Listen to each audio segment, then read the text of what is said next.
for more अक्टूबर को प्रार्थना दिवस से पूर्व एक प्रेस कॉन्फ्रेंस का भी आयोजन किया गया, जहां मिशन द्वारा प्रिंट मीडिया और इलेक्ट्रॉनिक मीडिया के अनेकों प्रतिनिधियों को इनवाइट किया गया। इस कॉन्फ्रेंस में संत निरंकारी मिशन के सेक्रेटरी आदरणीय जोगेंद्र सुखी ऐसे देखे जा रहे हैं जो परिवार की तरह लगते हैं। कुछ नए जनरे भी हैं, उनका भी बहुत बहुत स्वागत। हमारे मीडिया सहायक महात्मा जो अनेकों प्रांतों से आए हैं, उनका भी बहुत बहुत स्वागत यहाँ पर। Thank you. तो ये समागम की शुरुआत सब नहीं है, तस्वीर नहीं है, कैसे दिखाएंगे?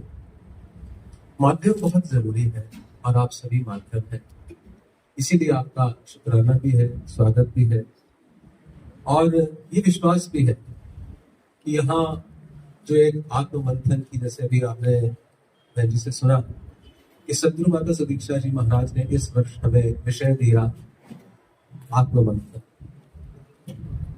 तो यहाँ जो एक आत्ममंथन का महायज्ञ हो रहा है, जो यहाँ पर एक खूबसूरत दिव्य दैवीय नजारा बना हुआ है, वो सारे संसार तक पहुंचाने का आप माध्यम सुंदर करेंगे। जंगल जंगल ढूंढ रहा है मृग अपनी कस्तूरी को, जंगल जंगल ढूंढ रहा है मृग अपनी कस्तूरी को, कितना मुश्किल तय करना है खुद से खुद की दूरी को।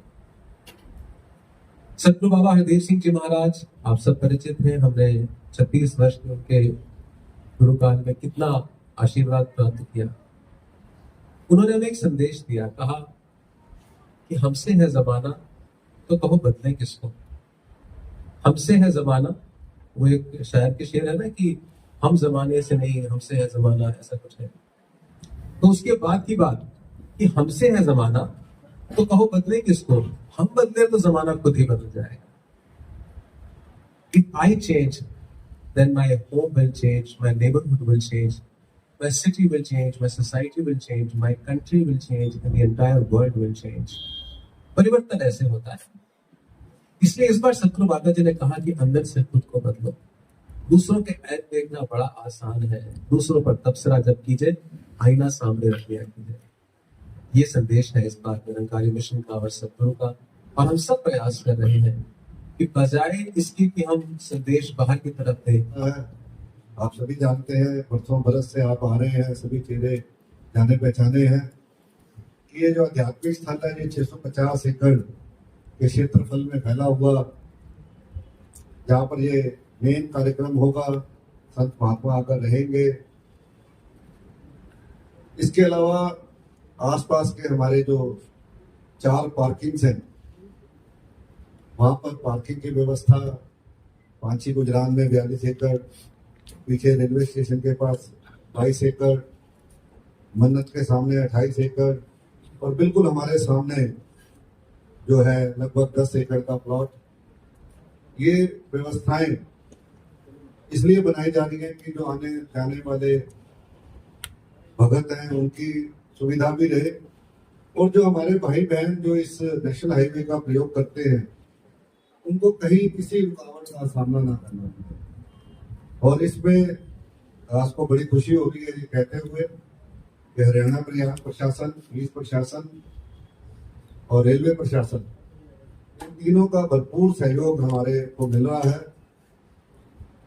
अनेकों स्पेशल ट्रेन्स जो अलग अलग क्षेत्रों से, कोई महाराष्ट्र से, कोई राजस्थान से, कोई पंजाब से चलकर आएंगी और भोरवाल मांझी स्टेशन पर संतों को उतारते हुए पानीपत तक जाएंगी।